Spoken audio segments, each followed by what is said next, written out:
on the same note, you know, it's not just infrastructure, it's also behavior.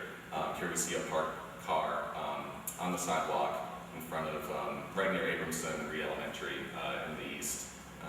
That's actually a police car.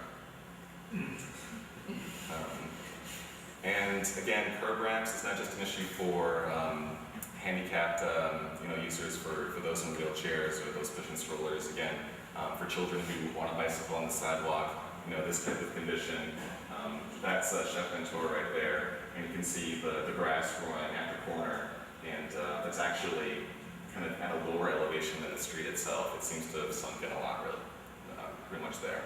And so we're working on a few different projects with the city with these, oh, and signage. That's a school zone sign outside of MLK Charter School in the lower 9th Ward. And finally, crosswalks. That's an example of just one of those crosswalks you've seen throughout the city. This one actually is interesting because it has that kind of parallel line pattern to it, which you don't see too often throughout the city, but that's a great type of crosswalk. It's very visible to someone driving down the street, as opposed to just those two parallel lines that are about 6 inches thick. But, you know, the crosswalk's only as good as the condition it's in, and this one you can see, you know, it requires some attention right there. So what did we find out overall throughout the city? We found that about 1 out of every 5 miles of sidewalk is either in poor condition or it's missing entirely. And by poor condition, I mean if you're in a wheelchair, you can't traverse that sidewalk. Another third of the city sidewalks are in fair condition, which means that, you know, they've got some cracks, they're not quite even, there might be a little pothole in there, but generally you can still kind of get by. And then a third of the sidewalks are in pretty good condition. So, you know, it's not, you know, the worst situation in the world, but there are different areas for improvement, especially around schools, that we can focus on. And as far as curb ramps go, we found that half of all corners at intersections throughout the city, in the areas we surveyed, don't have any kind of curb ramp at all. And about a quarter of those and about half of the remaining intersections that do have curb ramps, those are not in very good shape. So, one of the great things about this partnership we have with the Department of Public Works is that we're able to take this information and actually recommend immediate fixes, and we can do that with signage. Signage is pretty inexpensive, relatively speaking. The MLK sign we saw that was off, that was hanging off, we've already gone out and repaired that one. We've repaired and installed some other signs from other schools. You know, do not enter signs for streets that are one way. Some bus loading signs for areas where buses weren't able to park and was causing congestion. So we're doing that type of work with the city, and the city's been very, very cooperative with us and very good in accommodating us in our requests. The areas that we are facing more obstacles, though, are more expensive solutions. Rebuilding a sidewalk, installing a curb ramp, even repainting crosswalks. The city does not really dedicate a lot of money to painting crosswalks. The striking budget for the Department of Public Works, I was told, was about $30,000 a year, which doesn't buy you a lot of paint for an entire city. And so we're asking for a few different things from the city. We're asking for the city to allocate additional funding for street maintenance, for crosswalks, for installing curb ramps. The sidewalk maintenance issue is a little bit more complicated since the city code does require that homeowners are responsible for repairing the sidewalk, but a lot of other parishes throughout the state will create programs where they'll provide matching funds to a homeowner. And so we want to explore a similar type of program here at the city.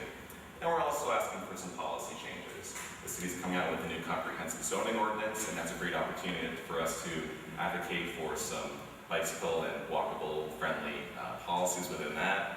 And we'd also like to see a complete streets policy passed by the city. And that's one in which you say that whenever you are rebuilding a street, but you don't just consider the motorists, you also consider the safety needs of the pedestrians and bicyclists. But in the meantime, you know, that's our wish list, but in the meantime, there are funding opportunities for various schools out there. If your school has grade 8 or below in them, elementary and middle, or even if it's grade 8 and above, as long as you have that grade 8 or below, you can apply for a Safe Routes to School grant, which is a federal grant that gives you $250,000 for infrastructure and educational programs. And us, the Kids Walk Coalition, we're here to help those schools apply for those grants because it does require some technical assistance, and we can help provide that. Shalanda, though, is the state's Safe Routes to School coordinator, and she can give you more information about this program. Great.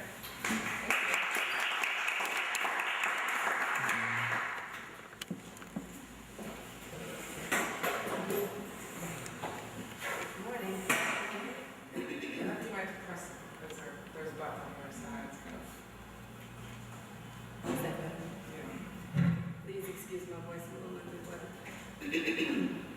As Matt mentioned, I'm Shalanda, I'm the state coordinator for Louisiana for Safe Routes to School at the Department of Transportation Development. We administer the federal funds for the program in Louisiana.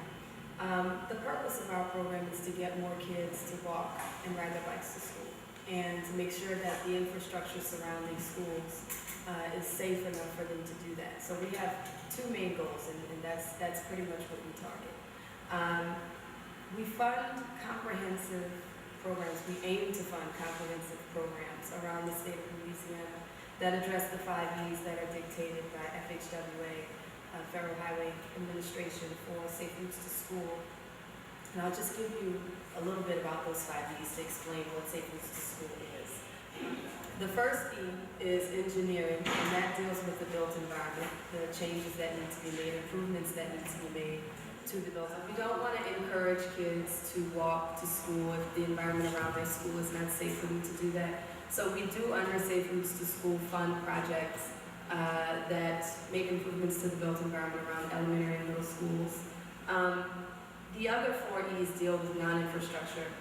Kate mentioned that we fund projects that are called soft side projects that educate the kids on safe practices as far as being pedestrians, developing them as safe pedestrians and bicyclists.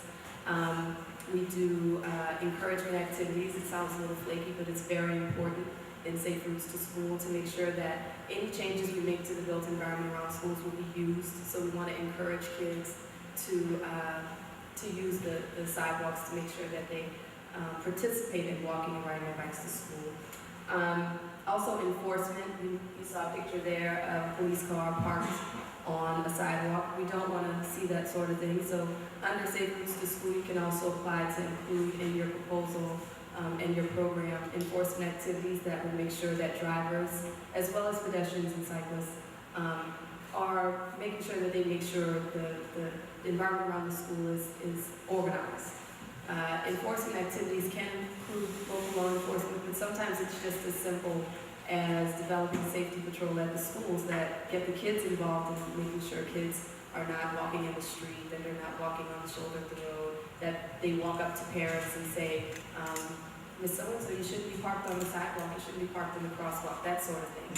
And we fund incentives and things like that to get kids to want to participate in those activities. Also, evaluation is a very important part of Safe Routes to School, not only for our purposes to see how effective we are, but we want to see what changes are made at the school as far as how many kids are walking and riding their bikes to school. So we put into the application a section where applicants have to report how many kids are currently walking and riding their bikes before the project is implemented, and we want to come back later after the built environment has been improved and find out what the changes